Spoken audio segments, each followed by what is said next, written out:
Jag here, and it's time once again for your favorite pro wrestling opinion show, Jags Jabs. Now, NXT Takeover Portland was probably one of the most entertaining, one of the most, dare I say, prolific and gifted pay-per-views and shows that I have seen in quite some time, and so I don't want to crap on it, but I kind of have to. The reason why, I'm going to say it this way, it was 98% awesome. That last 2% was the burial of finishers. When I talk about burial, I mean, dear God, they put these things in the grave, they kicked dirt on it, they poured some out for their homies, whatever you want to say, this shit was dead. It was dead on arrival, D-O-freaking-A. And the reason why is because the very first match between Keith Lee and Dominik Dijakovic was a fantastic match, except for the fact that Dijakovic kicked out of not one, but 2 Spirit Bombs. What in God's name? Hold on a second. The Spirit Bomb is one of the most entertaining, best looking, amazing looking finishers in the world.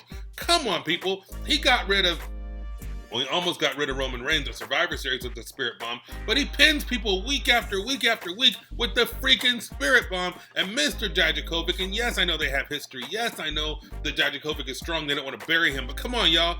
Two Spirit Bombs and this dude kicks out? What the hell? Then we get to the Adam Cole Ciampa match. Homeboy went, look, I know this isn't a finisher. I know this. But Homeboy got 2 power bombs, not one, but 2 power bombs on a table. Through a table, on a table, and then through a table. Then he got up, ran in the ring, and acted like that shit never happened. That is driving me crazy.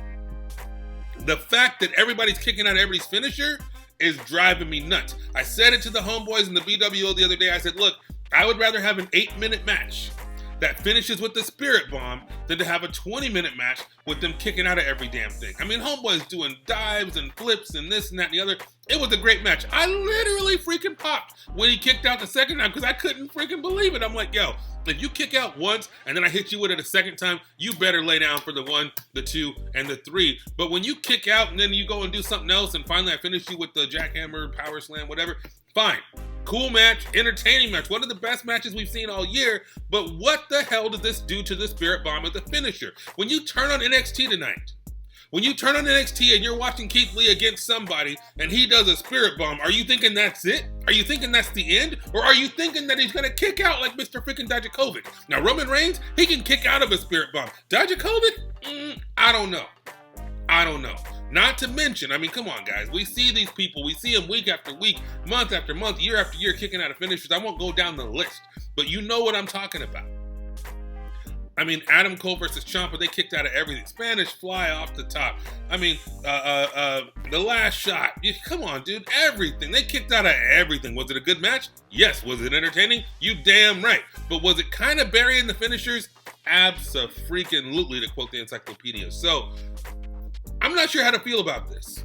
And I'm sorry about the lighting. I'm going to have to do better on the lighting next time. But I don't know how to feel about this because finishers are made to finish.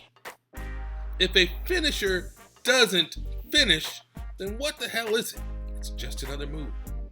It's just another move. That's like the super kick, the DDT. There's a variety of finishers that are now just regular run-of-the-mill moves. I mean, of course, Jake the Snake does a DDT like nobody else, but the super kick is now just an intermediary move. Hell, a Spanish Fly? That should have been a freaking killer. Canadian Destroyer? Come on, people! One of the coolest moves in the history of man, and now it's just a filler move.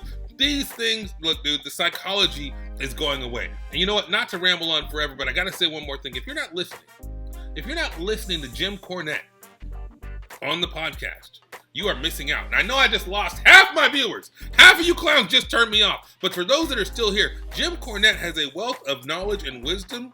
And when he talks about the olden days of wrestling, it makes me kind of wish we could go back there. Now, there's some closed-mindedness with Jim Cornette that we won't even talk about. There's some ignorance with Jim Cornette that we won't discuss today.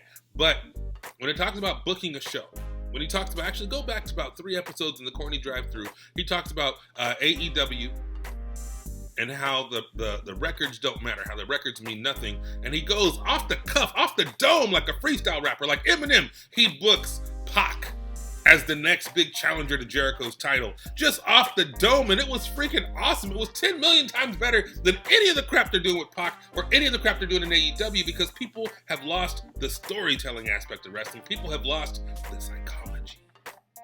The psychology tells me that you shouldn't kick out of two of one of the biggest and most talented man's finishers in the world of wrestling today. You shouldn't kick out of it twice, Mr. Dijakovic. And I know we don't want to bury Dijakovic because he's awesome.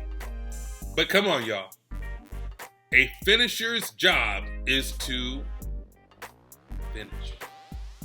So that's going to do it for Jags Jabs today. Be sure to send all of your hate, all of your love, all of your hate, all of your animosity to the Jag at AKA the Jag on Facebook, Instagram, Twitter. If you love it, please send your love as well. But I seem to get more hate than love, especially when I talk about AEW. So send your love, send your hate at AKA the Jag. And of course, I'm going to fix the lighting. I'm trying something new and it's just not freaking working. So make sure you follow us at MakeMeAFan316 on Facebook, Instagram, and Twitter. And I will see you tomorrow.